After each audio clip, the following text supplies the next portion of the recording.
Good morning. Welcome to Frontiers of Knowledge segment of Dr. Lamba's Awakening Call. Well, we have been troubled a lot with the carbon emissions resulting in carbon taxes.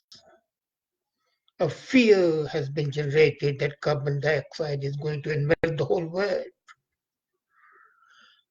There is no denying the fact that the air quality is becoming bad, but then the human ingenuity is there to protect us. Are you aware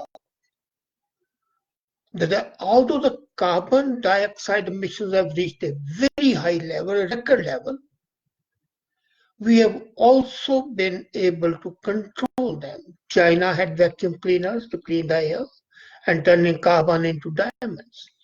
Now comes the news from Iceland. What they have done is they have captured carbon and converted into rocks, carbon dioxide to the minerals. And this has been done in Iceland, where there is no carbon emission worth the name, there is no fossil energy being used, all the energy is renewable energy. And they have done it in 2 years. Almost all the carbon dioxide has been morphed into carbonate material, and they call it carb fix. A geothermal station about 30 kilometers from the capital has been doing it, and they have been very successful. Well, if this was alone, it wouldn't be sufficient, but as I told earlier, China has done a great job capturing carbon through vacuum cleaners, turning it into diamonds, and then making it into art material, into paints, and things like that. But Israel goes one step further. They have been converting carbon dioxide into minerals like Iceland has done, like China has done, making it into other things.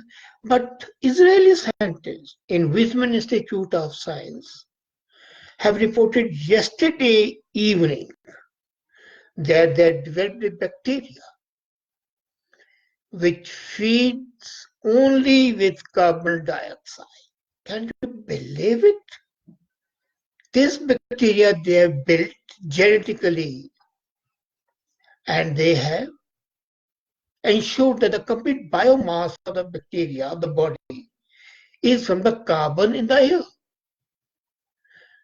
By itself, it's a great achievement, but it also is going to aid future technologies to reduce greenhouse gas emissions.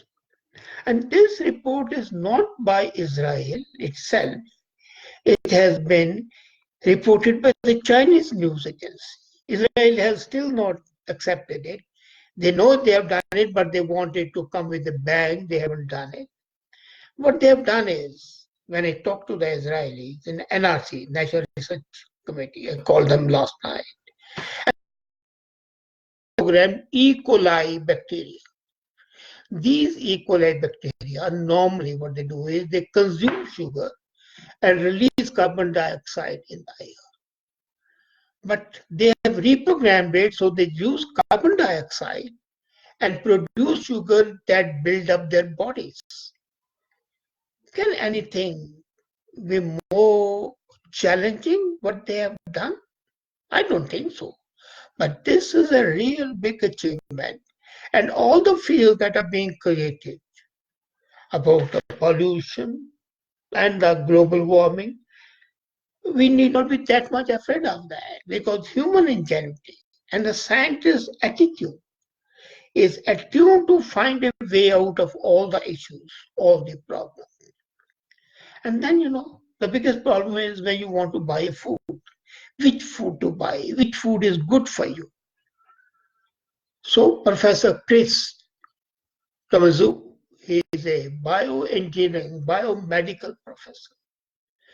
He says that what happens is that you have an undiagnosed rare genetic disease, which his son had, and it affected his kidneys. He didn't know what he should eat and what he should not. So he started researching. And then he researched a genetic code which determines the susceptibility of nutrition-related health issues like that of diabetes. So he developed a wristband which is called DNA nudge.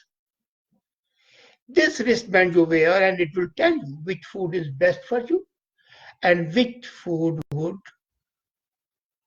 be harmful and you should avoid that. What it does is it analyzes your genetic code and then decides. Now, how does it do it? You are wearing a badge around your wrist, you go to the market, and the wristband will scan the barcode and show the green light if its food is good for you, and a red light if it's going to be harmful, not immediately, but also in the long run. The wristband's linked smartphone app suggests healthier alternatives when the red light is turned on. So not only did it tell you which food should be there, but also what you should take. So he implanted a microchip in the wristband, and this microchip can read an individual's DNA from a simple swab from the mouth. So you take a bit of a cotton, rub it inside your mouth, and put it on that wristband. So it will read it, and it will upload a complete DNA profile on the wristband. And the process can be up to 1 hour. Normally, conventional DNA test takes 8 weeks, and this would do it in 1 hour. So what he says is he's not telling people not to eat cookies and biscuits, but they should eat grapes. No, they can eat biscuits, but better biscuits based on DNA and lifestyle. For example, in the morning, what I take, it is my bed tea, is a cookie. And a cookie is baked by my wife personally, and it's from bajra and jaggery.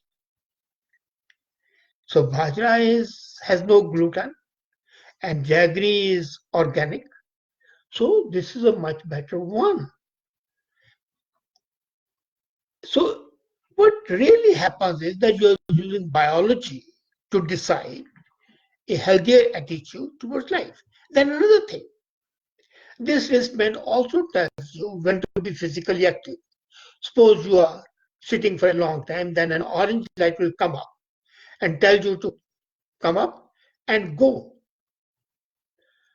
Then another thing, this wristband will also tell you whether you are likely to be disposed towards developing diabetes or any other disease based on your genes. So complete diagnosis can be there. It enables people to change their lifestyle and avoid full-blown condition which can be dangerous. I am sure that as soon as this wristband is available, I'm going to buy it, use it every day. And then again, talking of human ingenuity, there's a university student, Lucy, young university student, just out of her teens, actually not still, she's 17 only. And this girl, Lucy Hugh, won the International James Dyson Award for what? She has developed a plastic alternative out of fish waste, and she calls it Marina Text. Marina Text can be used to replace the plastic used in the tissue boxes and sandwich boxes. It's biodegradable in 6 weeks and does not contaminate soil. This girl, cooked up a compostable compound she hopes will replace single-use plastics. So this straws and spoons and the forks. And it's basically she's still using it herself in bakery bags, sandwich bags, and tissue boxes. And her project started when she read that the world is producing 50 million tons of fish waste every year. Fish are caught, the gills are removed, the tails are removed, the entrails are removed, the eyes are removed. So all that waste is there. So this waste is estimated at 50 million tons. And she says that with her invention, or rather discovery, making plastic out of this fish waste, this 50 million tons can be easily a replacement material for the single-use plastic and a great saving. You are saving on the plastic, which is non-biodegradable, while this is biodegradable, and which is a big thing. Then it is really good. But then, again, I think today we are talking only of plastics. There's another thing which has come up. A new research has done, and they have made 4 types of plastics dissolved into carbon under a solar stimulation. So they not only dissolve, but they also absorb carbon, and both things are there. Plastics are decomposed and the carbon is used. So carbon and the plastic combine under a solar stimulator, and the result is a material which is fully compostable and can be just thrown on the roadside.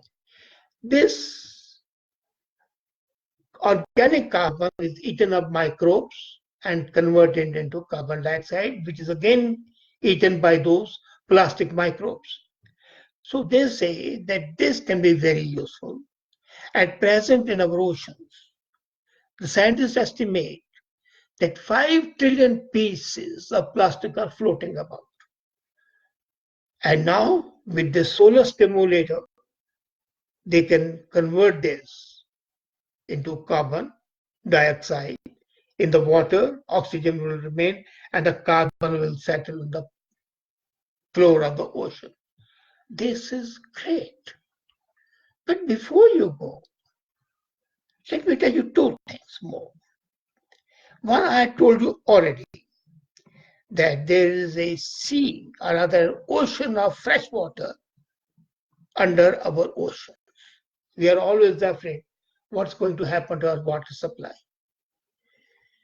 And the scientists have seen that at one time ocean receded and the water froze in massive sheets and ice, blanketing the whole North American continent.